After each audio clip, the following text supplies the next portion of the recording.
Hi friends, good afternoon and welcome back to my channel Arpita Shetty's Kannada vlogs. ಎಲ್ಲರೂ ಹೇಗಿದ್ದೀರಾ? ಎಲ್ಲರೂ ಚೆನ್ನಾಗಿದ್ದೀರಾ ಅಂತ ಅನ್ಕೋತೀನಿ. ನಾನು ಕೂಡ ಚೆನ್ನಾಗಿದ್ದೀನಿ. ಬನ್ನಿ ಇವತ್ತಿನ ವ್ಲಾಗ್ನ ಶುರು ಮಾಡೋಣ. ಇವತ್ತು ನಾನು ಈವ್ನಿಂಗ್ ರೊಟೀನ್ ಹೇಗಿರುತ್ತೆ ಅಂದರೆ ಈವ್ನಿಂಗ್ ಟು ನೈಟ್ ರೊಟೀನ್ ಹೇಗಿರುತ್ತೆ ಚಿಕ್ಕ ಪಾಪು ಅಂದರೆ 4 months ಓಲ್ಡ್ ಬೇಬಿ ಗರ್ಲ್ ಜೊತೆ ಅಂತ ಶೇರ್ ಮಾಡ್ಕೋತಾ ಇದ್ದೀನಿ. ಇವಾಗ 4:15 ಆಗಿದೆ. ಅವಳಿಗೆ ಫೀಡ್ ಮಾಡಿಸಿ ಬರ್ಪಿಂಗ್ ಮಾಡಿ ಮಲಗಿಸ್ತಾ ಇದ್ದೀನಿ. ಯಾಕೋ ಜಾಸ್ತಿ ಹೊತ್ತು ಮಲ್ಕೊಳ್ಳಿಲ್ಲ, ಅಂದರೆ ಪಕ್ಕದ ಮನೆ ಮಕ್ಕಳು ಆಟಾಡ್ತಿದ್ರು, ಆ ಸೌಂಡಿಗೋ ಏನೋ ಎದ್ಬಿಟ್ಲು.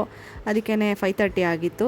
ಬೇಬಿ ಜಿಮ್ಮಲ್ಲಿ ಸ್ವಲ್ಪ ಹೊತ್ತು ಆಟ ಆಡಲಿ ಅಂತ ಹಾಕಿದ್ದೀನಿ. ಅದನ್ನು ಬಾಯಿಗೆ ಹಾಕ್ಕೊಳ್ಳೋದಕ್ಕೆ ಟ್ರೈ ಮಾಡ್ತಿದ್ದಾಳೆ. ಇವಾಗ ಅವಳಿಗೆ ಅರ್ಧಂಬರ್ಧ ನಿದ್ದೆ ಆಗಿದೆ. ಆ್ಯಕ್ಚುಲಿ ನಾನು ಮತ್ತೆ ಮಲಗ್ಸೋದಕ್ಕೆ ಟ್ರೈ ಮಾಡಿದೆ, ಬಟ್ ಮಲ್ಕೊಳ್ಳಿಲ್ಲ. ಸರಿ ಇನ್ನೇನು ಮಾಡೋದು ಅಂದ್ಬಿಟ್ಟು ಆಟ ಆಡ್ತಿದ್ದಾಳಲ್ಲ ಅಂತ ಆಡಿಸ್ತಾ ಇದ್ದೀನಿ. ಫ್ರೆಂಡ್ಸ್, ನೀವಿನ್ನೂ ನನ್ನ ಚಾನಲ್ನ ಸಬ್ಸ್ಕ್ರೈಬ್ ಮಾಡ್ಕೊಂಡಿಲ್ಲ ಅಂತ ಅಂದರೆ ಪ್ಲೀಸ್ ಬೇಗ ಹೋಗಿ ಸಬ್ಸ್ಕ್ರೈಬ್ ಮಾಡ್ಕೊಳ್ಳಿ. ಹಾಗೆ ಇನ್ಸ್ಟಾಗ್ರಾಮಲ್ಲಿ ಕೂಡ ನೀವು ನನ್ನನ್ನು ಫಾಲೋ ಮಾಡ್ಬೋದು. ಇನ್ಸ್ಟಾಗ್ರಾಮ್ ಲಿಂಕು ಕೆಳಗಡೆ ಡಿಸ್ಕ್ರಿಪ್ಷನ್ ಬಾಕ್ಸಲ್ಲಿರುತ್ತೆ, ಒಂದ್ಸರಿ ಚೆಕ್ ಮಾಡಿ. ಅಲ್ಲಿ ಕೂಡ ನೀವು ನನ್ನನ್ನು ಫಾಲೋ ಮಾಡ್ಬೋದು. ಈ ಟಾಯ್ಸ್ ಎಲ್ಲ ಸಾಫ್ಟ್ ಆಗಿದೆ, ಅಷ್ಟೇನು ಅವಳಿಗೆ ಹಾಮ್ ಆಗಲ್ಲ. ಹಾಗಾಗಿ ಅಲ್ಲೇ ಕೂತಿದ್ನಲ್ಲ, ಅದ್ರ ಜೊತೆ ಆಟ ಆಡೋಕ್ಕೆ ಬಿಟ್ಟಿದ್ದೆ. ಇವಾಗ ಅವಳು ಸ್ವಲ್ಪ ಅಳೋದಕ್ಕೆ ಶುರು ಮಾಡಿದ್ಲು. ಎತ್ಕೊಳ್ಳೋಣ ಅಂತ ಎತ್ಕೋತಾ ಇದ್ದೀನಿ. ಅವಳಿಗೆ ಇದು ಡೈಪರ್ ಫ್ರೀ ಟೈಮ್ ಅಂತಲೇ ಹೇಳ್ಬೋದು. ಮತ್ತು ಕೆಲವೊಬ್ರು ಕೇಳ್ತಿದ್ರಿ ಕ್ಲಾತ್ ಡೈಪರ್ ಯೂಸ್ ಮಾಡ್ತೀರಾ ಅಂತ. ನಾನು ಇದುವರೆಗೂ ಯೂಸ್ ಮಾಡಿಲ್ಲ. ತೊಗೊಳ್ಳೋಣ ಅಂತ ಹೇಳಿ ರಿವ್ಯೂಸ್ ಎಲ್ಲ ನೋಡಿ ಯಾಕೋ ಸ್ಯಾಟಿಸ್ಫೈ ಆಗಿಲ್ಲ ಅಂತ ಅದನ್ನಿನ್ನೂ ನಾನು ಆರ್ಡರ್ ಮಾಡೋಕ್ಕೆ ಹೋಗಿಲ್ಲ. ನಾರ್ಮಲ್ ಪ್ಯಾಂಪರ್ಸ್ ಡೈಪರ್ಸ್ನ ಯೂಸ್ ಮಾಡ್ತೀನಿ. ಅದಕ್ಕೇ ಒಂದು ಬಟ್ಟೆ ಹಾಕಿಬಿಟ್ಟು ಪಂಚೆ ಬಟ್ಟೆನ ಬೇಬಿ ಜಿಮ್ಮಲ್ಲಿ ಮಲಗಿಸಿದ್ದೆ. ಹಾಗೆ ಇವಳಿಗೆ ಪ್ಯಾಂಪರ್ಸ್ ಯೂಸ್ ಮಾಡೋಕ್ಕೆ ಸ್ಟಾರ್ಟ್ ಮಾಡಿ ತುಂಬ ದಿನ ಆಯಿತು. ಯಾವುದೇ ರೀತಿ ರ್ಯಾಷಸ್ ಎಲ್ಲ ಆಗಿಲ್ಲ. ಮತ್ತು ನಾನು ರ್ಯಾಶ್ ಕ್ರೀಮ್ ಏನು ಯೂಸ್ ಮಾಡಲ್ಲ, ಜಸ್ಟ್ ಹರಳೆಣ್ಣೆನ ಯೂಸ್ ಮಾಡ್ತೀನಲ್ವ ನಾನು, ಅಷ್ಟೇ. ರ್ಯಾಶ್ ಕ್ರೀಮ್ ನಾನು ಡಾಕ್ಟರ್ ಹತ್ರ ಬರ್ಸ್ಕೊಂಡು ಇಟ್ಕೊಂಡಿದ್ದೀನಿ ತೊಗೊಂಬಂದು. ಇಫ್ ಇನ್ ಕೇಸ್ ಏನಾದರೂ ಡೈಪರ್ ರ್ಯಾಷಸ್ ಆದರೆ ಅದನ್ನು ಹಾಕೋಣ ಅಂತ. ಅದು ಜೊತೆಗೆ ಬೇರೆ ಕಡೆ ಫೇಸಲ್ಲಿ ಮೈಯಲ್ಲೆಲ್ಲಾದರೂ ರ್ಯಾಷಸ್ ಆದ್ರೂ ಅದನ್ನು ಯೂಸ್ ಮಾಡ್ಬೋದು. ಮತ್ತು ದೊಡ್ಡವರು ಕೂಡ ಯೂಸ್ ಮಾಡ್ಬೋದು. ಮಕ್ಕಳಿಗೂ ಏನೂ ಆಗಲ್ಲ ಅಂತ ಹೇಳಿ ಒಂದು ಬರ್ಕೊಟ್ಟಿದ್ದಾರೆ, ಅದನ್ನು ಯೂಸ್ ಮಾಡ್ತೀನಿ. ಈಗ ವಿಂಡೋಸ್ ಎಲ್ಲ ಕ್ಲೋಸ್ ಮಾಡಿದೆ, ಸಂಜೆ ಆಗಿದೆಯಲ್ಲ ಅಂತ ಹೇಳ್ಬಿಟ್ಟು, ಸೊಳ್ಳೆ ಎಲ್ಲ ಒಳಗಡೆ ಬರುತ್ತೆ ಅಂತ. ಅಷ್ಟೊತ್ತಿಗೆ ಅಮ್ಮ ಹೋಗಿ ಬಟ್ಟೆ ಒಣಗಿರೋದೆಲ್ಲ ತೊಗೊಂಡು ಬಂದರು. ಎಲ್ಲ ಫೋಲ್ಡ್ ಮಾಡ್ತಿದ್ದಾರೆ. ತೊಗೊಂಡು ಬಂದ ತಕ್ಷಣವೇ ನಾವು ಫೋಲ್ಡ್ ಮಾಡಿ ಇಟ್ಬಿಡೋದು ಅಭ್ಯಾಸ. ಅಮ್ಮನೂ ಅಷ್ಟೇ, ನಾನು ಅಷ್ಟೇ. ಕೆಲವೊಂದು ಸರಿ ಬಟ್ಟೆನ ಬೆಳಗ್ಗೆನೇ ಒಗಿತಾರೆ, ಕೆಲವೊಂದು ಸರಿ ಸಂಜೆ ಒಗಿತಾರೆ. ಇವತ್ತು ಬೆಳಗ್ಗೆನೇ ಒಗೆದಿದ್ರಲ್ಲ, ಎಲ್ಲ ಒಣಗಿತ್ತು, ಬಿಸಿಲು ಚೆನ್ನಾಗಿತ್ತಲ್ಲ ಸಂಜೆ ಅಷ್ಟರೊಳಗಡೆ. ಹಾಗಾಗಿ ಸಂಜೆ ಈ ಕೆಲಸ ನಡೀತಾ ಇದೆ. ಇವಾಗ ಇವಳು ಆಟ ಆಡ್ತಾ ಇದ್ಲಲ್ಲ, ಬಿಕ್ಲಿಸೋದಕ್ಕೆ ಶುರು ಮಾಡಿದ್ಲು. ಅದಕ್ಕೆ ಎತ್ಕೊಂಡಿದ್ದೀನಿ. ಬಿಕ್ಲಿಕ್ಕೆ ನೋಡೋಣ ಸ್ವಲ್ಪ ಕಡಿಮೆ ಆಗುತ್ತೇನೋ ಅಂತ. ತುಂಬ ಹೊತ್ತು ಕಡಿಮೆ ಆಗಿಲ್ಲ ಅಂದರೆ ಫೀಡ್ ಮಾಡಿಸ್ತೀನಿ. ಮಕ್ಕಳು ಯಾವಾಗಲೂ ಬಿಕ್ಲಿಸ್ತಾರೆ ಅಂದರೆ ಹಾಲು ಕುಡಿಸ್ಬೇಕು ಅಂತಲೇ ಏನಿಲ್ಲ. ಕೆಲವೊಂದು ಸರಿ ಏನಂದರೆ ಜೀರ್ಣ ಮಾಡ್ಕೊಳ್ಳೋಕ್ಕೂ ಬಿಕ್ಲಿಸ್ತಾರೆ, ಮತ್ತು ಜಾಸ್ತಿ ಫೀಡ್ ಮಾಡಿಸ್ದಾಗಲೂ ಬಿಕ್ಲಿಸ್ತಾರೆ. ಅವಳಿಗೆ ಅರ್ಧಂಬರ್ಧ ನಿದ್ದೆ ಆಗಿ ಕೈಯಲ್ಲೂ ನಿಲ್ತಾ ಇಲ್ಲ, ನಿದ್ದೆನೂ ಮಾಡ್ತಾ ಇಲ್ಲ, ಆ ಥರ ಮಾಡ್ತಾ ಇದ್ಲು. ಮಲಗ್ಸೋಣ ಅಂತ ಟ್ರೈ ಮಾಡಿದ್ರೆ ನೋಡಿ ಏನು ಮಾಡ್ತಿದ್ದಾಳೆ.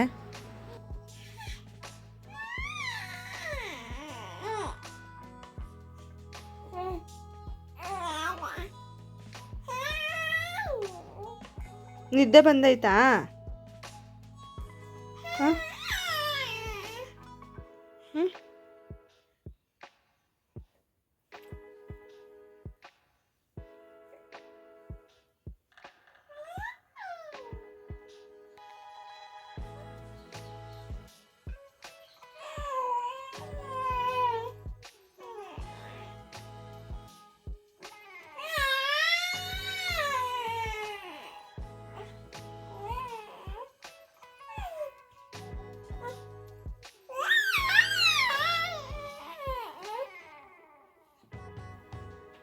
ತುಂಬ ಜನ ಜೋಲಿ ಬಗ್ಗೆ ಕೇಳ್ತಿದ್ರಿ ನೋಡಿ. ನಾನು ಒಂದು ಕಾಟನ್ ಸೀರೆ, ಇದು 350 rupees ಏನೋ ಆಗುತ್ತೆ, ಹೊಸದು ಸೀರೆ ತಂದು ನಮ್ಮ ಮನೆಯವರು ಈ ಥರ ಜೋಲಿಗೆ ಮಾಮೂಲಿ ಕಟ್ತೀವಲ್ಲ ಆ ಥರ ಕಟ್ಟಿದ್ದಾರೆ. ಬಟ್ ಇಲ್ಲಿ ಮೊಳೆ ಹೊಡೆದು ಹುಕ್ ರೆಡಿಮೇಡ್ ಸಿಗುತ್ತೆ ಹಾರ್ಡ್ವೇರ್ ಅಂಗಡೀಲಿ, ಅದನ್ನು ತಂದು ಹಾಕ್ಕೊಟ್ಟಿದ್ದಾರೆ. ನನಗೆ ಎಷ್ಟು ಹೈಟ್ ಬೇಕೋ ನೋಡಿಕೊಂಡು ಹಾಕಿದ್ದಾರೆ. ಮತ್ತು ನಾನೊಂದು ಕುಷನ್ ಪಿಲ್ಲೋ ಹಾಕಿ ಅದ್ರ ಮೇಲೆ ಬಟ್ಟೆ ಹಾಸ್ಕೊಂಡಿದ್ದೀನಿ.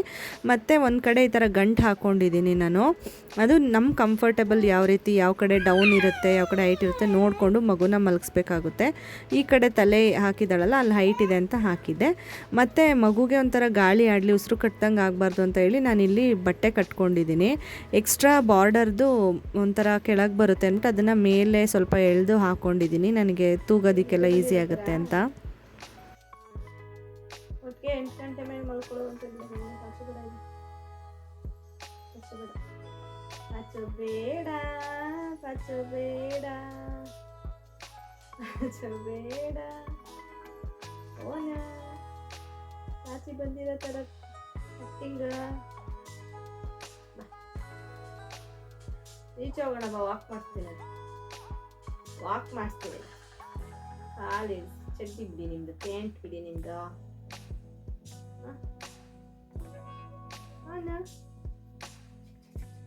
ಮಲಗ್ಸೋದಕ್ಕೆ ಎಷ್ಟು ಟ್ರೈ ಮಾಡ್ತಾಯಿದ್ದೀನಿ ಅಂದರೆ ಮಲ್ಕೊತಾ ಇಲ್ಲ ಅವಳು. ಇದ್ದೇ ನಿಜವಾಗ್ಲೂ ನಂಗೆ ಅರ್ಧಂಬರ್ಧ ನಿದ್ದೆ ಆಯಿತು ಅಂದರೆ ಅವಳಿಗೆ ನಂಗೆ ಭಯ ಆಗ್ತಿರುತ್ತೆ, ಇವಳು ಮಲ್ಕೊಳ್ಳಲ್ಲ, ಇನ್ನು ಸಖತ್ತಾಗಿ ಹಿಂಸೆ ಕೊಡ್ತಾಳೆ ಇವಾಗ ಅಂತ ಗೊತ್ತಾಗ್ಬಿಡುತ್ತೆ ನನಗೆ. ನೋಡಿ, ತೂಗಿದ್ರೂ ಮಲ್ಕೊಂಡಿಲ್ಲ, ಆಟ ಆಡ್ತಾಳೆ, ಎತ್ಕೊಂಡ್ರೆ ಅಳ್ತಾಳೆ. ಸೊ ಆ ಥರ ಮಾಡ್ತಾಳೆ. ಕೈಯಲ್ಲಿರಲ್ಲ, ಅಳೋದು, ನಿದ್ದೆ ಬಂದಿರೋ ಥರ ಮಾಡೋದು, ಮುಖ ಎಲ್ಲ ಉಜ್ಕೊಳ್ಳೋದು, ಹಂಗೆ ಮಾಡ್ತಾಳೆ. ಸರಿ ಅಂದ್ಬಿಟ್ಟು ಇಲ್ಲಿ ಹೊರಗಡೆ ಕರ್ಕೊಬಂದು ಡೈನಿಂಗ್ ಟೇಬಲ್ ಮೇಲೆ ನಿಲ್ಲಿಸಿದ್ರೆ ಈ ಥರ ತಾತಾಯಿ ಅಂತ ಕಾಲು ಹಾಕೋದಕ್ಕೆ ಕಲ್ತ್ಕೊಂಡ್ಬಿಟ್ಟಿದ್ದಾಳೆ. ಇವಾಗ ಮೊದಲು ಸುಮ್ಮನೆ ನಿಂತ್ಕೋತಿದ್ಲು, ಇವಾಗ ಈ ಥರ ಸ್ಟೆಪ್ಸ್ ಹಾಕೋದಕ್ಕೆ ಟ್ರೈ ಮಾಡ್ತಾಳೆ. ಈಗ ಟೈಮ್ ಬಂದು 6:30. ಇನ್ನು ಅವಳಿಗೆ ಸಾಕ್ಸ್ ಹಾಕೋಣ ಮತ್ತು ಶಾರ್ಟ್ಸ್ ಎಲ್ಲ ಹಾಕೋಣ ಅಂದ್ಬಿಟ್ಟು ರೂಮಿಗೆ ಕರ್ಕೊಂಬಂದು ಹಾಕ್ತಾಯಿದ್ದೀನಿ. ಚಳಿ ಇರುತ್ತಲ್ವ ಸಂಜೆ ಟೈಮಲ್ಲಿ, ಅದಕ್ಕೆ ನಾನು ಸಾಕ್ಸ್ ಹಾಕ್ಬಿಡ್ತೀನಿ. ಇನ್ನೂ ನೈಟ್ ಏನು ಡ್ರೆಸ್ ಏನೂ ಹಾಕಿಲ್ಲ ಇವಳಿಗೆ. ನೈಟ್ ಟೈಮು ನಾನು ಫುಲ್ ಕವರ್ ಆಗೋ ಹಾಗೆ ಡ್ರೆಸ್ನ ಹಾಕ್ಬಿಡ್ತೀನಿ, ಪ್ಯಾಂಟ್ ಮತ್ತು ಫುಲ್ ಆಮ್ದು ಶರ್ಟ್ ಸ್ವೆಟರ್ ಹಾಕ್ಬಿಡ್ತೀನಿ. ಇವಾಗ ಅಮ್ಮ ಅಷ್ಟೊತ್ತಿಗೆ ಪೂಜೆನೂ ಮಾಡಿದರು, ಸಂಜೆ ಆಗಿತ್ತಲ್ಲ ಅಂತ. ಕಾಫಿನೂ ಮಾಡಿದ್ದೀನಿ. ಇವಾಗ ಅಮ್ಮ ಮತ್ತು ನನ್ನ ತಮ್ಮ ಪಾಪುನ ನೋಡ್ಕೋತಾ ಇದ್ದಾರೆ, ಆಟ ಆಡಿಸ್ತಾ ಇದ್ದಾರೆ. ನಾನು ಕಾಫಿ ಮತ್ತು ನ್ಯೂಟ್ರಿ ಚಾಯ್ಸ್ ಬಿಸ್ಕೆಟ್ನ ತಿಂತಾಯಿದ್ದೀನಿ. ಯೂಶ್ವಲಿ ಅವಳು ಅಷ್ಟು ಕ್ರ್ಯಾಂಕಿ ಆಗಲ್ಲ. ಇವತ್ತು ಅರ್ಧಂಬರ್ಧ ನಿದ್ದೆ ಆಗಿರೋದ್ರಿಂದ ಸ್ವಲ್ಪ ಎತ್ಕೊಂಡ್ರು ಸುಮ್ಮನಿರಲ್ಲ, ಹಾಗೆ ಇದ್ದರೂ ಸುಮ್ಮನಿರಲ್ಲ, ಜೋಲಿಲಿ ಮಲ್ಕೊತಿಲ್ಲ, ಫೀಡ್ ಮಾಡಿಸ್ಕೊತಿಲ್ಲ, ಆ ಥರ ಮಾಡ್ತಾಯಿದ್ಲು. ಸರಿ ಬೇಗ ಮಲ್ಕೊಂಡ್ಬಿಡ್ತಾಳೆ ಅಂತ ಗೊತ್ತಾಯಿತು ನನಗೆ, ಅದಕ್ಕೆ ಇವತ್ತು ಬೇಗ ರೆಡಿ ಮಾಡ್ತಾಯಿದ್ದೀನಿ ಅವಳಿಗೆ. ಅಂದರೆ ನೈಟ್ ಡ್ರೆಸ್ ಎಲ್ಲ ಹಾಕೋದು 6:45 7 ಗಂಟೆಗೆ ಹಾಕ್ಬಿಡ್ತಾಯಿದ್ದೀನಿ. ಯೂಶ್ವಲಿ 8 ಗಂಟೆ ಆಗ್ತಿತ್ತು ನಾನು ಹಾಕೋಷ್ಟೊಳಗಡೆ. ಇವತ್ತು ಸ್ವಲ್ಪ ಬೇಗ ಏನು ಮಾಡ್ತೀನಿ ಅಂದರೆ ಅವಳಿಗೆ ಫುಲ್ ಪ್ಯಾಂಟು ಮತ್ತು ಫುಲ್ ತೋಳಿಂದು ಶರ್ಟ್ ಅಥವಾ ಸ್ವೆಟರ್ ಇದ್ರೆ ಸ್ವೆಟರ್ ಹಾಕ್ಬಿಟ್ಟು ಸಾಕ್ಸ್ ಎಲ್ಲ ಹಾಕ್ತೀನಿ. ಟೋಪಿ ಅಂತೂ ಹಾಕ್ಸ್ಕೊಳ್ಳಲ್ಲ. ಸ್ವಲ್ಪ ಹೊತ್ತು ಹಾಕಿದ್ರೆ ಒಂದು 2-3 ನಿಮಿಷಕ್ಕೆ ಅಳಕ್ಕೆ ಶುರು ಮಾಡ್ತಾಳೆ ಸಿಕ್ಕಾಬಟ್ಟೆ. ಆವಾಗ ರಿಮೂವ್ ಮಾಡಿದ್ರೆ ಸುಮ್ಮನೆ ಆಗೋದಿಲ್ಲ, ಅಂದರೆ ಅಳ್ತಾನೆ ಇರ್ತಾಳೆ, ಅದಕ್ಕೆ ಹಾಕೋಕ್ಕೆ ಹೋಗಲ್ಲ ನಾನು. ಇವಾಗ ಅವಳಿಗೆ ಯಾವುದಾದ್ರು ಬಟ್ಟೆ ಬೇಕು ಹಾಕೋದಕ್ಕೆ, ಇವಾಗ ಡೈಪರು ಅದನ್ನೆಲ್ಲ ಎತ್ತಿಟ್ಕೊತಾ ಇದ್ದೀನಿ. ಮತ್ತು ಜೋಲಿನೂ ರೆಡಿ ಮಾಡ್ಕೊಂಡಿದ್ದೀನಿ. ಎಲ್ಲ ರೆಡಿ ಮಾಡಿಬಿಟ್ಟು ಫೀಡ್ ಮಾಡಿಸ್ಬಿಟ್ಟು ಮಲಗ್ಸೋಣ ಮಲ್ಕೊಂಡ್ರೆ ಅಂತ ಹೇಳ್ಬಿಟ್ಟು ಹಾಕ್ಲಿಸ್ತಾ ಇರ್ತಾಳೆ. ನಿದ್ದೆ ಬಂದಿರೋ ಥರ ಮುಖ ಎಲ್ಲ ಉಜ್ತಾ ಇರ್ತಾಳೆ. ಅರ್ಧಂಬರ್ಧ ನಿದ್ದೆ ಆದಾಗ ಹಾಗೆ ಮಲ್ಕೊಳ್ಳಲ್ಲ. ಆದರೆ ಎತ್ಕೊಂಡ್ರೆ ಸುಮ್ಮನಿರ್ತಾಳೇನೋ ಅಂತ ಎತ್ಕೊಂಡ್ರೆ ಆವಾಗಲೂ ಸುಮ್ಮನಿರಲ್ಲ, ಸಿಕ್ಕಾಬಿಟ್ಟೆ ಕಿರಿಕ್ ಮಾಡ್ತಾಳೆ ಅಂಥ ಟೈಮಲ್ಲಿ. ನಾನು ಯೂಶ್ವಲಿ ಇವಳಿಗೆ ಬೆಳಗ್ಗೆ ಟೈಮು ಮಳೆ ಎಲ್ಲ ಏನಿಲ್ಲ, ಚಳಿ ಇಲ್ಲ ಅಂತಂದರೆ ಹಾಫ್ ಟೀ ಶರ್ಟ್ಸು ಮತ್ತು ಸ್ಲೀವ್ಲೆಸ್ ಫ್ರಾಕ್ಸು ಆ ಥರ ಟೈಪಲ್ಲಿ ಬಟ್ಟೆನ ಹಾಕ್ತೀನಿ. ಸ್ವೆಟರು ಅದೆಲ್ಲ ಜಾಸ್ತಿ ಹಾಕಕ್ಕೆ ಹೋಗಲ್ಲ, ಸೆಕೆ ಇರುತ್ತೆ, ಬಿಸಿಲಿರುತ್ತೆ ಅಂದ್ಬಿಟ್ಟು. ಅಂದರೆ ನಾರ್ಮಲ್ ಆಗಿರುತ್ತೆ ಮನೆ ಒಳಗಡೆ ಟೆಂಪ್ರೇಚರು. ಬಟ್ ನೈಟ್ ಟೈಮ್ ಏನಂತಂದರೆ ಸ್ವಲ್ಪ ಸೆಕೆ ಆಗುತ್ತೆ. ಈ ಕಡೆ ಸೈಡು ನಾವು ಏನು ಬೆಡ್ ಕಾಣಿಸಿದೆ ಕಾಟ, ಆ ಕಡೆ ಸೆಕೆ ಆಗುತ್ತೆ. ಮತ್ತು ನಾವು ವಿಂಡೋಸು ತೆಕ್ಕೊಳಕ್ಕೆ ಹೋಗಲ್ಲ, ಜಾಸ್ತಿ ಸೊಳ್ಳೆಗಳೆಲ್ಲ ಒಳಗೆ ಬರುತ್ತೆ ಅಂತ ಹೇಳ್ಬಿಟ್ಟು. ಅದಕ್ಕೆ ನಾನು ಏನು ಮಾಡ್ತೀನಿ, ಅವಳಿಗೆ ಫುಲ್ ಕವರ್ ಆಗೋ ರೀತಿ ಬಟ್ಟೆನ ಹಾಕ್ಬಿಡ್ತೀನಿ. ಸ್ವೆಟರು ಮತ್ತು ಪ್ಯಾಂಟ್ ಎಲ್ಲ ಹಾಕಿಬಿಟ್ಟು, ಡೈಪರೆಲ್ಲ ಹಾಕಿರ್ತೀನಲ್ವ, ಹಾಕಿಬಿಟ್ಟು ಕವರ್ ಮಾಡಿಬಿಟ್ರೆ ಆರಾಮಾಗಿ ಮಲ್ಕೊತಾಳೆ. ಫ್ಯಾನ್ ಹಾಕಿಬಿಟ್ಟು ಆ ಕಡೆ ತಿರುಗಿಸಿದ್ರೆ ಅದು ಕೂಲಾಗಿರುತ್ತೆ, ನಮಗೆ ಸೆಕೆನೂ ಆಗೋದಿಲ್ಲ, ನಿದ್ದೆನೂ ಚೆನ್ನಾಗಿ ಮಾಡ್ತಾಳೆ. ಹಾಗಾಗಿ ಇವಳಿಗೆ ಡೈಲಿ ಸಂಜೆ ಹೊತ್ತು ಡ್ರೆಸ್ ಚೇಂಜ್ ಮಾಡಿನೇ ಮಲಗಿಸ್ತೀನಿ, ನೈಟ್ ಡ್ರೆಸ್ ಹಾಕಿನೇ ಮಲಗಿಸ್ತೀನಿ. ಕೆಲವೊಂದು ಸರಿ ಏನಾದರೂ ಅಪರೂಪಕ್ಕೆ ಬೆಳಗ್ಗೆ ಟೈಮೇ ಫುಲ್ ಆಮ್ ಹಾಕಿದರೆ ಜಸ್ಟ್ ಪ್ಯಾಂಟ್ ಹಾಕಿ, ಮಾಮೂಲಿ ಡೈಪರ್ ಹಾಕಿ ಪ್ಯಾಂಟ್ ಹಾಕಿ ಮಲಗಿಸ್ತೀನಿ. ತುಂಬ ಅಳ್ತಿದ್ಲು. ಯಾಕೆ ಅಂತಂದರೆ ಅವಳಿಗೆ ನಿದ್ದೆ ಕರೆಕ್ಟಾಗಿ ಆಗಿಲ್ವಲ್ಲ, ಅದಕ್ಕೆ ತುಂಬ ಅಳ್ತಿದ್ಲು. ಬಟ್ಟೆ ಚೇಂಜ್ ಮಾಡಿಸ್ಕೊತಿರ್ಲಿಲ್ಲ, ಡೈಪರ್ ಹಾಕ್ಸ್ಕೊತಿರ್ಲಿಲ್ಲ, ಅಳ್ತಾನೇ ಇದ್ಲು. ಬಟ್ ಏನು ಮಾಡೋಕ್ಕಾಗಲ್ಲ ಆ ಟೈಮಲ್ಲಿ. ಹತ್ರೂ ಸ್ವಲ್ಪ ಹಂಗೆ ಆಟ ಆಡಿಸ್ಕೊಂಡು ಸಮಾಧಾನ ಮಾಡಿಕೊಂಡು ಹಾಕಿ ರೆಡಿ ಮಾಡಿಬಿಟ್ರೆ ನಿದ್ದೆ ಬಂದಾಗ ಮಲ್ಕೊತಾಳೆ. ಇಲ್ಲಾಂದರೆ ಅವಳು ಮಲ್ಕೊಂಡ್ಮೇಲೆ ಮತ್ತೆ ಎಬ್ರಿಸಿ ಈ ಥರ ಎಲ್ಲ ಅವಳನ್ನ ಡ್ರೆಸ್ ಮಾಡೋಕ್ಕಾಗಲ್ಲ. ನಾರ್ಮಲ್ ಆಗಿ ಬಟ್ಟೆ ತೆಗೆದು ಬೇರೆ ಯಾವಾಗಾದ್ರೂ ಸುಸ್ಸು ಮಾಡ್ಕೊಂಡ್ರೆ ಇಷ್ಟ, ಅದರಲ್ಲೂ ಇವಳು ಅವಳಿಗೂ ಕರೆಕ್ಟ್ ಆಗಲ್ಲ, ಸ್ವಲ್ಪ ಕ್ರ್ಯಾಂಕಿ ಆಗಿದ್ದಾಳೆ, ಮಾರನೇ ದಿನ ನನಗೆ ಇನ್ನೂ ಕಷ್ಟ ಅನಿಸ್ತಿರುತ್ತೆ. ದಿನ ಚೆನ್ನಾಗಿ ಸ್ಟಾರ್ಟ್ ಮಾಡೋಕ್ಕೆ ಅನ್ಸಲ್ಲ, ಅದನ್ನ ರಿಮೂವ್ ಮಾಡೋಕ್ಕೆ ಆಗ್ತಿಲ್ಲ. ಕೊನೆಗೆ ತೊಡೆ ಮೇಲೆ ಮಲಗಿಸ್ಕೊಂಡು ಅದಕ್ಕೆ ನಾನು ಫ್ರಾಕ್ನ ರಿಮೂವ್ ಮಾಡಿದೆ. ಅದಕ್ಕೆ ನಾವು ಅಮ್ಮ ಅಷ್ಟೊತ್ತಿಗೆ ಏನು ಇಷ್ಟೊಂದು ಅದು ಅಳೋ ಸೌಂಡ್ ಅವರು ಕೂಡ ಬಂದು ಯಾಕೆ ಇಷ್ಟ ಅಳಿಸ್ತಾ ಇದೆಯಾ ಅವರು ಕೇಳ್ತಾ ಇದ್ರು. ಇಲ್ಲ ಈ ಥರ ಡ್ರೆಸ್ ಚೇಂಜ್ ಮಾಡ್ಬಿಡ್ತೀನಿ, ಮಲ್ಕೊಂಡ್ಬಿಡ್ತಾಳೆ ಆಗಿಲ್ವಲ್ಲ, ಅದಕ್ಕೆ ಅಳ್ತಿದ್ದಾಳೆ ಅಂದ್ರೆ ಅವರು ಕೂಡ ಬಂದು ಫೈನಲಿ ನೋಡ್ತಾ ಇದ್ರು ಏನು ಮಲಗಿಸ್ಬಿಟ್ಟು. ಅವ್ರು ಆಮೇಲೆ ನೋಡಿದ್ಮೇಲೆ ಗೊತ್ತಾಯ್ತಾನೆ ಇದ್ಲು. ನನಗೆ ಆಕ್ಚುಲಿ ವಾಯ್ಸ್ ಓವರ್ ಕೊಡ್ತಾ ಇದ್ದಾಳೆ, ನಿಮಗೆ ಕೇಳಿಸ್ತಿಲ್ಲ. ಬಟ್ ಅದನ್ನ ಕೇಳಿಸ್ಕೊಂಡು ಆಮೇಲೆ ನನ್ನ ತಮ್ಮನೂ ಹಂಗೆ ನಾನು ಇಷ್ಟೇ ಅರ್ಧಂಬರ್ಧ ಆದರೆ ಯಪ್ಪ ಮಲಗಿಸೋಷ್ಟೊತ್ತಿಗೆ ಸಾಕಾಗ್ಬಿಡುತ್ತೆ. ನಮಗೆ ಕೇಳಿಸ್ಕೊಳ್ಳೋಕೆ ಒಂಥರ ಅನಿಸುತ್ತೆ, ನಮಗೆ ದಿನ ರೂಢಿ ಆಗಿರುತ್ತಲ್ಲ, ಗೊತ್ತಾಗ್ಬಿಡುತ್ತೆ ಏನಕ್ಕೆ ಅಳ್ತಿದ್ದಾರೆ ಅನ್ನೋದು. ಹಾಗಾಗಿ ನೋವೆಲ್ಲ ಇದ್ದು ಅಳ್ತಿದ್ರೆ ಅದು ಸಹಿಸ್ಕೊಳಕ್ಕಾಗಲ್ಲ. ಬಟ್ ಈ ಥರ ಬಟ್ಟೆ ಎಲ್ಲ ಹಾಕ್ಬೇಕಾದ್ರೆ ಅಳ್ಬೇಕಾದ್ರೆ ಓಕೆ ಗೊತ್ತಾಗ್ಬಿಟ್ಟಿರುತ್ತೆ ನಮಗೆ. ನೆಕ್ಸ್ಟ್ ಮೂಮೆಂಟಿಗೆ ಸರಿ ಹೋಗ್ತಾರೆ, ಅಳೋದು ನಿಲ್ಲಿಸ್ತಾರೆ ಅನ್ನೋದು. ಇವಾಗ ಹೆಂಗೋ ಅವಳಿಗೆ ಆಟ ಆಡಿಸ್ಕೊಂಡು ಸ್ವಲ್ಪ ಕಾನ್ಸಂಟ್ರೇಷನ್ ಡೈವರ್ಟ್ ಎಲ್ಲ ಮಾಡಿಸ್ಬಿಟ್ಟು ನಾನು ಬಟ್ಟೆ ಎಲ್ಲ ಚೇಂಜ್ ಮಾಡಿದೆ. ಮತ್ತು ಇವಾಗ ನೈಟ್ ಟೈಮ್ ಡ್ರಾಪ್ಸ್ ಕೂಡ ಹಾಕಬೇಕಲ್ವಾ, ಅದನ್ನು ವಿಟಮಿನ್ ಡ್ರಾಪ್ಸ್ ನೈಟ್ ಟೈಮ್ ಹಾಕ್ತೀನಿ. ಅದನ್ನು ಇವಾಗ ಹಾಕ್ಬಿಡ್ತಾಯಿದ್ದೀನಿ. ಇನ್ನು ಮಲ್ಕೊಂಬಿಟ್ರೆ ಅದನ್ನು ಸ್ಕಿಪ್ ಆಗಿಬಿಡುತ್ತೆ ಅಂತ. ಎಷ್ಟೋ ಸರಿ ಹಂಗೆ ಆಗಿಬಿಡುತ್ತೆ. ಅವಳು ಈ ಥರ ಮಾಡಿದಾಗ ನನಗೆ ಟೆನ್ಷನಲ್ಲಿ ಇವಾಗ ಸ್ವಲ್ಪ ಪರವಾಗಿಲ್ಲ, ಹ್ಯಾಂಡಲ್ ಮಾಡೋದು ನನಗೆ ಪ್ರಾಕ್ಟೀಸ್ ಆಗಿಬಿಟ್ಟಿದೆ. ಸ್ಟಾರ್ಟಿಂಗಲ್ಲಿ ಏನಂದರೆ ಅಳ್ತಾ ಇದ್ರೆ ನಂಗೆ ಭಯ ಆಗ್ತಿರ್ತಿತ್ತು, ಹೆಂಗಪ್ಪ ಸಮಾಧಾನ ಮಾಡೋದು, ಅಮ್ಮ ನಾನು ಇಬ್ಬರು ಅದೇ ಅನ್ಕೋತಿದ್ವಿ. ಇವಾಗ ಓಕೆ, ಅದಕ್ಕೇ ಡ್ರಾಪ್ಸು ಹಾಕ್ಬಿಡ್ತೀನಿ. ಆವಾಗ ನೀಟಾಗಿ ಅವಳಿಗೂ ಮಲ್ಕೊಳ್ಳೋಕ್ಕೆ ಸರಿ ಹೋಗುತ್ತೆ. ನನಗೂ ಒಂದು ಸಮಾಧಾನ ಇರುತ್ತೆ, ಅವಳದು ಏನೇನು ಕೆಲಸ ಇದೆ ಎಲ್ಲ ಮುಗಿಸಿದ್ದೀನಿ ಅನ್ನೋದೊಂದು ಸಮಾಧಾನ ಇರುತ್ತೆ. ಇಲ್ಲಾಂದರೆ ಅಯ್ಯೋ ಸ್ಕಿಪ್ ಮಾಡಿಬಿಟ್ಟೆ, ಡ್ರಾಪ್ಸ್ ಹಾಕಿಲ್ಲ ಇವತ್ತು ಅನ್ನೋ ಥರ ಆಗುತ್ತೆ. ಮುಂಚೆ ಎಷ್ಟೋ ಸರಿ ಸ್ಕಿಪ್ ಆಗಿದೆ. ಒಂದೊಂದು ಸರಿ ಮಧ್ಯಾಹ್ನ ಅವಳೇನೋ ತುಂಬ ಅಳ್ತಿದ್ರೆ ಆವಾಗ ಮರ್ತೇ ಹೋಗಿರುತ್ತೆ ಹಾಕೋದು ಮಧ್ಯಾಹ್ನ ಡ್ರಾಪ್ಸ್ನ. ನೈಟ್ ಟೈಮ್ ಆ ಥರ ಮಾಡಿದಾಗ ನೈಟ್ ಟೈಮ್ದು ಸ್ಕಿಪ್ ಮಾಡಿಬಿಟ್ಟಿದ್ದೀನಿ ಎಷ್ಟೋ ಸರಿ. ನೆನಪಾದ್ರೂ ಅವಳು ಮಲ್ಕೊಂಬಿಟ್ಟಿರ್ತಾಳೆ, ಹಾಕೋಕ್ಕಾಗಲ್ಲ. ಅದಕ್ಕೆ ಅವಳು ಮಲ್ಕೊಳ್ಳೋಕೆ ಮುಂಚೆ ಸ್ವಲ್ಪ ಹತ್ರ ಪರವಾಗಿಲ್ಲ ಅಂದ್ಬಿಟ್ಟು ಅದ್ರದ್ದು ಏನೇನು ಕೆಲಸ ಇದೆ, ಡ್ರಾಪ್ಸ್ ಹಾಕೋದು, ಅವಳನ್ನ ರೆಡಿ ಮಾಡೋದೆಲ್ಲ ಮಾಡಿಬಿಡ್ತೀನಿ. ಸರಿ, ಇವಾಗೆಲ್ಲ ಆಯಿತು. ಡ್ರಾಪ್ಸ್ ಕೂಡ ಹಾಕ್ತೆ. ನನ್ನ ತಮ್ಮನೂ ಸ್ವಲ್ಪ ಆಟ ಆಡಿಸ್ತಾಯಿದ್ದೆ. ಸ್ವಲ್ಪ ಕಡಿಮೆ ಮಾಡಿದ್ಲು ಅಳೋದನ್ನು. ಡ್ರಾಪ್ಸ್ ಹಾಕಬೇಕಾದ್ರೆ ಏನಂದರೆ ಅವಳೇ ಕೈಯಲ್ಲಿ ಹಿಡ್ಕೊಳಕ್ಕೆ ಬರ್ತಾಳೆ ನನ್ನ ಕೈನ.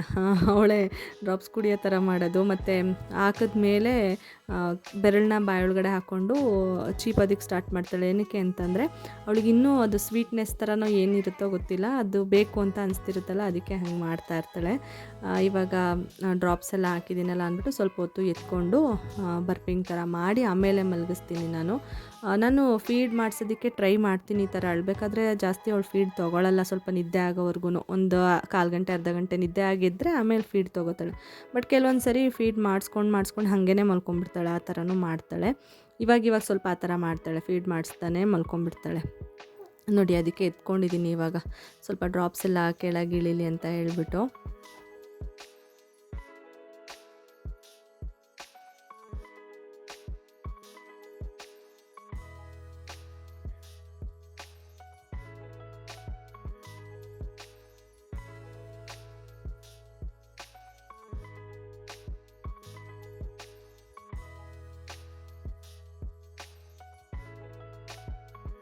ಇವಾಗ ಸ್ವಲ್ಪ ಹೊರಗಡೆನೂ ಕರ್ಕೊಂಡು ಬಂದಿದ್ದೀನಿ, ಅಂದರೆ ಇಲ್ಲೇ ಮುಂದೆಗಡೆ ಹಾಲಲ್ಲಿ ಓಡಾಡಿಸ್ತಾ ಇದ್ದೆ. ಸ್ವಲ್ಪ ಸಮಾಧಾನ ಆದಳು. ಅದಕ್ಕೇ ಬೇರೆ ಏನಾದರೂ ನೋಡಿದಾಗ ಮಕ್ಕಳು ಅಳೋದು ನಿಲ್ಲಿಸ್ತಾರಲ್ವ, ಅದಕ್ಕೆ ನಾನು ಹಿಂಗೆ ಕರ್ಕೊಂಡು ಬರ್ತೀನಿ. ಗಾಳಿನೂ ಇಲ್ಲಿ ಸ್ವಲ್ಪ ತಣ್ಣಗಿರುತ್ತೆ. ನಮ್ಮ ರೂಮಲ್ಲಿ ಸ್ವಲ್ಪ ಸೆಕೆ ಆಗುತ್ತೆ ಹಿಂದೆಗಡೆ, ಮುಂದೆ ರೂಮು, ಹಾಲು ಮತ್ತು ಡೈನಿಂಗ್ ಹಾಲ್ ಎಲ್ಲ ಏನಿದೆ ಅಲ್ಲೆಲ್ಲ ತಣ್ಣಗಾಗುತ್ತೆ. ಇವಾಗ ನೋಡಿ ಮಲಗಿಸಿದ್ದೀನಿ, ಮಲಗಿದ್ದಾಳೆ. ನೋಡಬೇಕು ಎದ್ಬಿಡ್ತಾಳ ಇಲ್ಲ ಇದೇ ಕಂಟಿನ್ಯೂ ಮಾಡ್ತಾಳ ಮಲ್ಕೊಳ್ಳೋದಕ್ಕೆ ಅಂತ. ಕೆಲವೊಂದು ಸರಿ ಹೇಳಿದ್ನಲ್ಲ ನಾನು, ಅವಳು ನೀಟಾಗಿ ಫೀಡ್ ತೊಗೊಂಡಿಲ್ಲ ಅಂದರೆ ಒಂದು ಸ್ವಲ್ಪ ಹೊತ್ತಿಗೆ ಎದ್ಬಿಡ್ತಾಳೆ. ಇವಾಗ 7:45 ಮಲಗಿದ್ದಾಳೆ. ಅಮ್ಮ ಸಾಂಬಾರಿಗೆಲ್ಲ ರೆಡಿ ಮಾಡಿದರು. ನಾನು ಜಸ್ಟ್ ಒಗ್ಗರಣೆ ಮಾಡಿಬಿಟ್ಟು ಸಾಂಬಾರು ಕೂಡ ರೆಡಿ ಮಾಡಿಬಿಟ್ಟೆ ಅವಳು ಮಲಗಿರೋ ಟೈಮಲ್ಲಿ. ಇದೇನೆಂದರೆ ಬೇಳೆ ಬೇಯಿಸ್ಕೊಂಡು ಟೊಮೆಟೊ ಬೇಳೆನ ಒಗ್ಗರಣೆ ಮಾಡ್ಕೊಳ್ತಾರೆ, ಅಂದರೆ ದಾಲ್ ಟೈಪಲ್ಲಿ ಬರುತ್ತೆ. ರೈಸ್ ಕೂಡ ಬಿಸಿದು ರೆಡಿ ಆಗ್ತಾಯಿದೆ. ಫ್ರೆಂಡ್ಸ್ ನೋಡಿ, ಆಗಲೇ ಎದ್ಬಿಟ್ಟಿದ್ದಾಳೆ. 8:15 ಇವಾಗ ಟೈಮು. 7:45 ಮಲ್ಕೊಂಡು ತೋರಿಸ್ತೇನೆ ನಾನು ಟೈಮಿಂಗ್ಸ್. 8:15 ಎದ್ದಿದ್ದಾಳೆ. ಅರ್ಧ ಗಂಟೆ ನಿದ್ದೆ ಆವಾಗಲೇ ಇನ್ಕಂಪ್ಲೀಟ್ ಆಗಿದ್ದರಿಂದ ಇವಾಗ ಮಾಡಿಕೊಂಡ್ಳು. ಇವಾಗ ಒಂದು ಸ್ವಲ್ಪ ಹೊತ್ತು ಎಚ್ಚರವಾಗಿರ್ತಾಳೆ. ಒಂದೊಂದ್ಸರಿ 10 ಗಂಟೆವರೆಗೂ ಎಚ್ಚರವಾಗಿರ್ತಾಳೆ, ಒಂದೊಂದ್ಸರಿ ಬೇಗನೆ ಮಲ್ಕೊಂಡ್ಬಿಡ್ತಾಳೆ. ನೋಡ್ಬೇಕು ಇವತ್ತೇನು ಮಾಡ್ತಾಳೆ ಅಂತ ಹೇಳ್ಬಿಟ್ಟು. ಅಲ್ಲ ಬೆವ್ತೋಗಿದ್ದಾಳೆ. ಅದೇ ಹಿಂದೆಗಡೆ ಎಲ್ಲ ಜೋಲಿನ ಹಾಕಿದ್ಮೇಲೆ ಫುಲ್ಲು ಬೆವ್ತೋಗ್ಬಿಟ್ಟಿದೆ.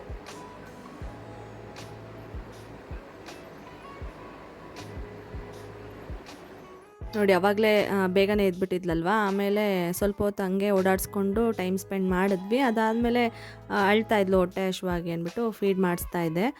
ಮಲ್ಕೊಂಡೆ ಫೀಡ್ ಮಾಡಿಸ್ತಾ ಇದ್ನಲ್ಲ, ಹಾಗೇ ಮಲ್ಕೊಂಡ್ಬಿಟ್ಲು ಅವಳು. ಸರಿ ಒಂದು ಸ್ವಲ್ಪ ಹೊತ್ತು ಕಣ್ಬಿಟ್ಕೊಂಡು ನೋಡ್ತಾ ಇದ್ಲು ಆ ಕಡೆ ದೇವ್ರದ್ದು ಕ್ಯಾಲೆಂಡರು ಮತ್ತು ನೆರಳೆಲ್ಲ ನೋಡ್ತಾ ಇದ್ಲು. ನಾನು ಮಲ್ಕೋತಾಳೋ ಇಲ್ವೋ ಅಂದ್ಬಿಟ್ಟು ಸುಮ್ಮನೆ ಅಲ್ಲೇ ಕೂತಿದ್ದೆ. ಬಟ್ ತುಂಬ ಹೊತ್ತು ಒಂದು 10 ನಿಮಿಷವರೆಗೂ ನೋಡ್ತಾ ಇದ್ಲು. ಆಮೇಲೆ ಹಂಗೆ ಕಣ್ಣು ಮುಚ್ಚಿದ್ಲು, ಮಲ್ಕೊಂಡ್ಬಿಟ್ಲು ಅವಳೇ. ನಾನು ಸರಿ ಇನ್ನೇನು ಜೋಲಿಲಿ ತಗೋದು ತಪ್ಪಿತು ಅಂದ್ಬಿಟ್ಟು ಅಲ್ಲೇ ಕೂತ್ಕೊಂಡು ಸ್ವಲ್ಪ ಹೊತ್ತು ಊಟ ಮಾಡಿದೆ. ಆಮೇಲೆ ಫುಲ್ ಮಲ್ಕೊಂಡ್ಮೇಲೆ ಇಲ್ಲೇ ಅವಳನ್ನ ನೋಡ್ಕೊತಾ ಕೂತ್ಕೊಂಡು ಟಿವಿನೂ ನೋಡಿಕೊಂಡು ಊಟ ಮಾಡ್ಕೋತಾ ಇದ್ದೀನಿ. ಈಗ ತುಂಬ ಜನಕ್ಕೆ ಒಂದು ಕ್ವೆಶನ್ ಬರುತ್ತೆ, ಏನಂದರೆ ನೀವು ಮಲ್ಕೊಂಡು ಕೂಡ ಫೀಡ್ ಮಾಡಿಸ್ತೀರಾ ಅಂತ ಹೇಳ್ಬಿಟ್ಟು. ಹೌದು, ನಾನು ಅವಳು ಹುಟ್ಟಾಗಿಂದ ಇಲ್ಲಿವರೆಗೂ ಮಲ್ಕೊಂಡು ಫೀಡ್ ಮಾಡಿಸೋದು ರೂಢಿ ಮಾಡಿಸಿದ್ದೀನಿ, ಮತ್ತು ಕೂತ್ಕೊಂಡು ಫೀಡ್ ಮಾಡಿಸ್ತೀನಿ. ಅದು ನಾನು ಕೂಡ ತುಂಬ ಸರ್ಚ್ ಮಾಡಿ ಅದ್ರ ಬಗ್ಗೆ ಹೇಗೆ ಏನು ಅನ್ನೋದನ್ನು ತಿಳ್ಕೊಂಡು ಅದಾದಮೇಲೆ ಅದನ್ನು ಕಂಟಿನ್ಯೂ ಮಾಡಿದೆ. ಸ್ಟಾರ್ಟಿಂಗಲ್ಲಿ ಆಪ್ರೇಷನ್ ಆದಾಗ ಮಲ್ಕೊಂಡೇ ಕುಡಿಸಿರ್ತೀವಲ್ವ, ಕೂತ್ಕೊಂಡೆಲ್ಲಿ ಕುಡ್ಸೋಕ್ಕಾಗುತ್ತೆ ಸ್ಟಾರ್ಟಿಂಗ್ ಡೇಸಲ್ಲಿ, ಅದು ಹಾಗೆ ಅಭ್ಯಾಸ ಆಯಿತು. ಸ್ವಲ್ಪ ಹೈಟಿಗೆ ಮಗುನ ಇಟ್ಕೊಂಡು ನತ್ತತ್ತಿಸ್ದಂಗೆ ಕುಡಿಸ್ಬೇಕು. ಟೆಕ್ನಿಕಲ್ ಕುಡಿಸಿದ್ರೆ ನೋ ಪ್ರಾಬ್ಲಮ್, ಬಟ್ ನೀವು ಸ್ವಲ್ಪ ಹುಷಾರಾಗೆ ಕುಡಿಸ್ಬೇಕಾಗುತ್ತೆ ಮಲ್ಕೊಂಡು ಕುಡಿಸ್ಬೇಕಾದ್ರೆ ಅಷ್ಟೇ. ಇವಾಗಂತೂ ಅಭ್ಯಾಸ ಆಗಿದೆ, ಸ್ವಲ್ಪ ದೊಡ್ಡವಳು ಆಗಿದ್ದಾಳಲ್ವ, ಆರಾಮಾಗಿ ಫೀಡ್ ಮಾಡಿಸ್ಕೊತಾಳೆ ಮಲ್ಕೊಂಡು ಕೂಡ. ಯಾಕೆ ಅಂತಂದರೆ ನಮ್ಗೆ ಆಪ್ರೇಷನ್ ಆಗಿರುತ್ತೆ ಮತ್ತು ನಾರ್ಮಲ್ ಡೆಲಿವರಿ ಆಗಿದ್ರು ಅಷ್ಟೇ, ಅವ್ರಿಗೂ ರೆಸ್ಟ್ ಬೇಕಾಗುತ್ತೆ. ಯಾವಾಗಲೂ ಮಧ್ಯರಾತ್ರಿಲೂ ಎದ್ದು ಕೂತ್ಕೊಂಡು ಕುಡ್ಸೋದಕ್ಕೆ, ಎಲ್ಲ ಟೈಮಲ್ಲೂ ಎದ್ದು ಕೂತ್ಕೊಂಡು ಕುಡ್ಸೋದಕ್ಕೆ ಸಾಧ್ಯ ಇಲ್ಲ. ಹಾಗಾಗಿ ಕೆಲವೊಂದು ಟೈಮಲ್ಲಿ ಮಲ್ಕೊಂಡು ಕುಡಿಸಿದ್ರೆ ನಮಗೂ ಕೂಡ ರೆಸ್ಟ್ ಸಿಕ್ತಂಗೆ ಆಗುತ್ತೆ ಅನ್ನೋ ಒಂದು ಉದ್ದೇಶ ಅಷ್ಟೇ. ಈಗ ನಾನೊಂದು ಸ್ವಲ್ಪ ಹೊತ್ತು ಕೂತ್ಕೊಂಡು ಟಿ ವಿ ನೋಡಿಕೊಂಡು ಬಂದೆ.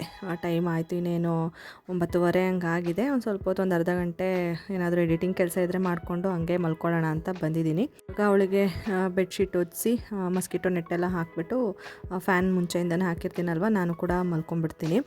ಮತ್ತು ತುಂಬ ಜನ ಫೀಡಿಂಗ್ ನೈಟೀಸ್ದು ಲಿಂಕ್ ಕೊಡಿ ಅಂತ ಕೇಳ್ತಾಯಿದ್ರಿ. ನಾನು ಇದನ್ನು ಮೀಶೋದಲ್ಲಿ ತೊಗೊಂಡಿರೋದ್ರಿಂದ ಕೋಡ್ ಮುಂಚೆನೇ ಹಾಕಿದ್ದೀನಿ, ಇವಾಗ ಹಾಕ್ಕೊಂಡಿದ್ದೀನಲ್ಲ ಆ ಥರದ್ದು 2 ತರಿಸಿದ್ದೆ ಕಾಂಬೋ. ಅದು ಮುಂಚೆನೇ ಶೇರ್ ಮಾಡಿದ್ದೆ ತೊಗೊಂಡಾಗ್ಲೇ. ಇನ್ನೂ 2 ತರಿಸಿದ್ದೀನಿ. ಅದೇನಂತಂದರೆ ಸ್ವಲ್ಪ ಹೈಟ್ ಕಡಿಮೆ ಇರೋರಿಗೆ ಓಕೆ, ಸ್ವಲ್ಪ ಹೈಟ್ ಜಾಸ್ತಿ ಇದ್ದರೆ ನನಗೆ ಜಿಪ್ ಲೆಂತು ಕಡಿಮೆ ಅಂತ ಅನಿಸ್ತು, ಹಾಗಾಗಿ ಹೇಳ್ತಾ ಇದ್ದೀನಿ. ಫೀಡಿಂಗ್ ಮಾಡಿಸಿಲ್ಲ ಅಂದರೆ ಓಕೆ, ಫೀಡಿಂಗ್ ಮಾಡಿಸೋರಾದರೆ ಅದು ಸ್ವಲ್ಪ ಲೆಂತ್ ಕಡಿಮೆ ಇದೆ ಹೈಟ್ ಇರೋರಿಗೆ. ಕೋಡ್ ಬೇಕಾದರೆ ಡಿಸ್ಕ್ರಿಪ್ಷನಲ್ಲಿ ಕೊಟ್ಟಿರ್ತೀನಿ, ತೊಗೊಳ್ಳಿ. ಚೆನ್ನಾಗಿದೆ, ಅದು ಕಾಟನ್ ನೈಟೀಸು. ಇದು ಸ್ವಲ್ಪ ಎಲಾಸ್ಟಿಕ್ ಇರೋ ಥರ ಇದೆ ಈಗ ಹಾಕಿರೋದು. ನಿಮ್ಗೆ ಯಾವ್ದು ಇಷ್ಟ ಆಗುತ್ತೆ ಆ ಥರ ತೊಗೋಬೋದು, ಎಲ್ಲ ಕಂಫರ್ಟೇಬಲ್ ಇದೆ. ಬಟ್ ನೋಡಿಬಿಟ್ಟು ರಿವ್ಯೂಸ್ನ ಇನ್ನೊಂದು ಸರಿ ತೊಗೊಳ್ಳಿ. ಇವಾಗ ಅವಳದು ಸ್ವಲ್ಪ ಕೆಲಸಗಳಿದೆ ಇನ್ನು. ಅವಳದು ಡೈಪರ್ ಶೀಟ್ ಎತ್ತಿಡೋದು ಮತ್ತು ಬಟ್ಟೆ ರಿಮೂವ್ ಮಾಡಿರೋದು, ಇವಾಗ ಅದನ್ನು ಎತ್ತಿಟ್ಟಿರ್ತೀನಿ. ಕೆಲವೊಮ್ಮೆ ಮಾರ್ನಿಂಗ್ ಟೈಮು ರಿಮೂವ್ ಮಾಡಿಬಿಟ್ಟು ಅದನ್ನೇ ಹಾಕ್ತೀನಿ ಸ್ನಾನ ಮಾಡೋವರೆಗೂ. ಮತ್ತು ಅಮ್ಮ ವಾಶ್ ಮಾಡಿ ತಂದಿಟ್ಟಿದ್ರು ಬಟ್ಟೆಗಳು ಒಂದಷ್ಟು, ಅದನ್ನು ಎಲ್ಲನೂ ಜೋಡಿಸ್ಕೊಂಡ್ಬಿಡ್ತಾಯಿದ್ದೀನಿ ಈಗಲೇ. ನಂಗೆ ಹಂಗೆಲ್ಲ ಬಿದ್ದು ಒದ್ದಾಡ್ತಾಯಿದ್ರೆ ಒಂಥರ ಅನಿಸ್ತಿರುತ್ತೆ, ಮಲ್ಕೊಳ್ಳೋಕ್ಕೆ ನೆಮ್ಮದಿಯಾಗಿ ನಿದ್ದೆ ಬರಲ್ಲ. ಅದಕ್ಕೇ ಎಲ್ಲ ಕ್ಲೀನಾಗೆಲ್ಲ ಜೋಡಿಸ್ಬಿಟ್ಟು ರೆಡಿ ಮಾಡಿಬಿಟ್ಟು ಆಮೇಲೆ ಮಲ್ಕೊತೀನಿ. ಎಡಿಟಿಂಗ್ ಕೆಲಸ ಏನಾದರೂ ಇದ್ದರೆ ಅದನ್ನು ಸ್ವಲ್ಪ ಮಾಡ್ತೀನಿ. ಇನ್ನೇನಾದರೂ ನೋಡಬೇಕು ಮೊಬೈಲಲ್ಲಿ ಅಂದರೆ ಇವಾಗಲೇ ಸ್ವಲ್ಪ ಟೈಮ್ ಸಿಗೋದು, ಒಂದು 1/4 ಗಂಟೆನೋ ಒಂದು 10 ನಿಮಿಷನ ನೋಡಿಬಿಟ್ಟು ಮಲ್ಕೊಂಡ್ಬಿಡ್ತೀನಿ ನಾನು. 10 ಗಂಟೆ ಕರೆಕ್ಟಾಗಿ ಮ್ಯಾಕ್ಸಿಮಮ್ ಅಂದರೆ 10 ಗಂಟೆಗೆ ಮಲ್ಕೊಂಡ್ಬಿಡ್ತೀನಿ. ಫೈನಲಿ ಇವತ್ತಿನ ಡೇ ಆಲ್ಮೋಸ್ಟ್ ಎಂಡ್ ಆಗ್ತಾಯಿದೆ ನನಗೆ. ಇದೆಲ್ಲ ಕೆಲಸ ಮುಗಿಸ್ಬಿಟ್ಟು ಲೈಟ್ ಆನ್ ಮಾಡ್ತೀನಿ, ಡಿಮ್ ಲೈಟ್ ಆನ್ ಮಾಡಿಕೊಂಡು ಈ ಮೇನ್ ಲೈಟ್ ಏನಿದೆ ಅದನ್ನು ಆಫ್ ಮಾಡಿಬಿಟ್ಟು ಮಲ್ಕೊತೀನಿ. ಈ ವ್ಲಾಗ್ನ ಕೂಡ ಇಲ್ಲಿಗೆ ಎಂಡ್ ಮಾಡ್ತಾಯಿದ್ದೀನಿ. ನಿಮಗೆಲ್ಲ ಈ ವ್ಲಾಗ್ ಇಷ್ಟ ಆಗಿದೆ ಅಂತ ಅನ್ಕೋತೀನಿ. ಇಷ್ಟ ಆಗಿದರೆ ಪ್ಲೀಸ್ ಲೈಕ್ ಮಾಡೋದನ್ನು ಮರಿಬೇಡಿ, ಲೈಕ್ ಮಾಡಿ. ಹಾಗೆ ನಿಮ್ಮ ಅನಿಸಿಕೆ ಅಭಿಪ್ರಾಯನ ಕಮೆಂಟ್ ಬಾಕ್ಸಲ್ಲಿ ಹಾಕಿ. ಮತ್ತು ನಾನು ನೆಕ್ಸ್ಟ್ ವ್ಲಾಗಲ್ಲಿ ಸಿಗ್ತೀನಿ. ಅಲ್ಲಿವರೆಗೂ please be safe, be healthy, and thank you so much for watching my video. Bye.